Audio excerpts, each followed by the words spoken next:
এবার ইসরায়েলে হামলা থেকে ইরান পিছু হাঁটবে না বলে হুঁশিয়ারি দিয়েছেন দেশটির সর্বোচ্চ নেতা Ayatollah Ali Khamenei.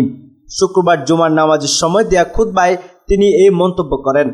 Ayatollah Khamenei বলেন, দায়িত্ব পালনে আমরা বিলম্ব করি না, আবার তাড়াহুড়োও করি না। সামরিক ও রাজনৈতিক সিদ্ধান্ত গ্রহণকারীদের মতে যা সঠিক বা যৌক্তিক তা আমরা সঠিক সময়ে করে থাকি। এরই মধ্যে সঠিক সময়ে দায়িত্ব পালন করা হয়েছে, প্রয়োজনে ভবিষ্যতেও এমন পদক্ষেপ নেওয়া হবে। তিনি আরও বলেন, ইরানের সাম্প্রতিক ক্ষেপণাস্ত্র হামলা ইসরায়েলের জন্য ন্যূনতম শাস্তি। ইসরায়েলের অস্তিত্ব কৃত্রিম। ইসরায়েল পুরোপুরি যুক্তরাষ্ট্রের সহায়তায় কষ্ট করে নিজের অস্তিত্ব টিকিয়ে রেখেছে।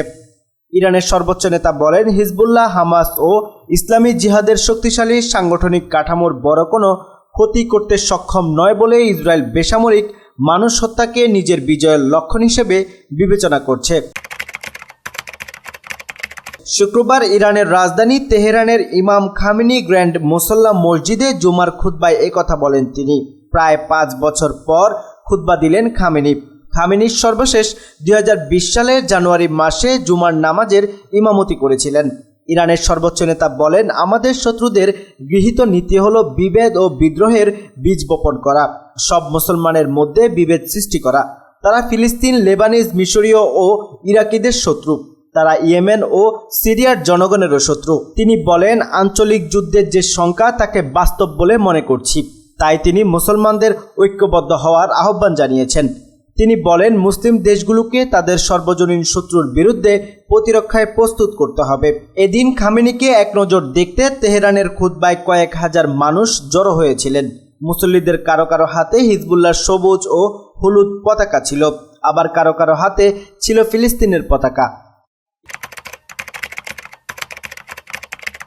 এবার লেবানন ভিত্তিক সশস্ত্র গোষ্ঠী হিজবুল্লাহর ক্ষেপণাস্ত্র হামলার মুখে নিজ বাসভবন ছেড়ে পালাতে বাধ্য হয়েছে ইসরায়েলের প্রধানমন্ত্রী বেনিয়ামিন নেতানিয়াহু।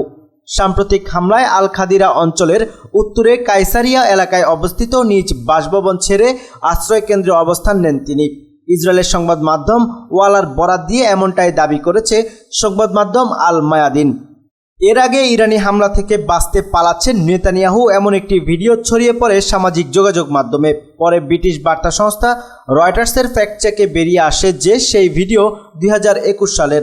সেই ভিডিওতে স্পষ্ট দেখা যাচ্ছে তিনি দৌড়ে ঢুকছেন, কিন্তু সেটি কোনো আশ্রয় কেন্দ্র নয়, সেটি একটি পার্লামেন্ট।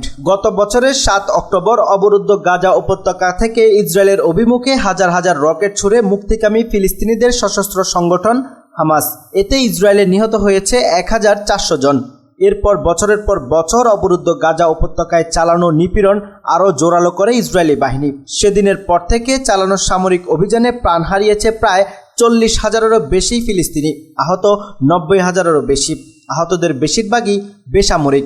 গাজায় ইসরায়েলি অভিযান শুরুর পর থেকে একাধিকবার লেবানন সীমান্তে সহিংসতার ঘটনা ঘটেছে। দুই দেশের সীমান্ত থেকে বেসামরিক নাগরিকদের সরিয়ে নেওয়া হয়েছে। লেবাননের উত্তরাঞ্চলীয় সীমান্তের নিয়ন্ত্রণ হিজবুল্লাহর কাছে। হিজবুল্লাহর সঙ্গে সংঘাতে এখন পর্যন্ত শতাধিক যোদ্ধা নিহত হয়েছে। তবে এখন সীমান্তবর্তী এলাকা ছাপিয়ে এবার পরস্পর সীমান্ত থেকে মূল ভূখণ্ডের বেশ ভেতরে হামলা চালানো শুরু করেছে দুই দেশ। এতে করে ক্রমেই বেড়ে চলেছে নিহতের সংখ্যা।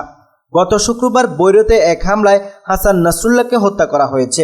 এখন পর্যন্ত লেবাননে ইসরায়েলি হামলায় 1974 জন নিহত হয়েছে। প্রিয় দর্শক, আজ এখানেই শেষ করছি। সবাই ভালো থাকুন, সুস্থ থাকুন। দেখা হচ্ছে পরবর্তী ভিডিওতে। ভিডিওটি ভালো লাগলে অবশ্যই চ্যানেলটি সাবস্ক্রাইব করুন। আল্লাহ হাফেজ।